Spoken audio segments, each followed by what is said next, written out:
Hi everyone. In this tutorial, we will show you how to add a text button in GoHighLevel.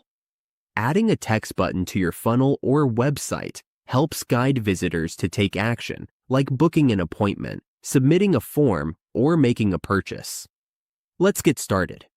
In the GoHighLevel dashboard, we go to Sites.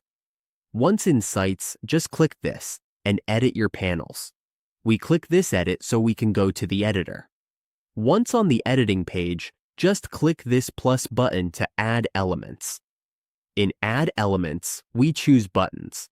Here, we can choose the button we want, either this one, the red one, or another style. Just drag the button to your website, then decide where to place it. We can choose where to put this one. Let's put it here.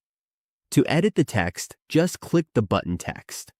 Let's put a sample for high level. That's it. This is how we add text. Configure all the settings as needed. You can change the text options. Just select the size to make it bigger or smaller. Font size can be set here according to your preference.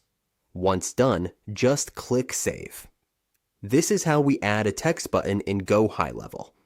Make sure to customize the button text and link it to the correct action to help increase conversions.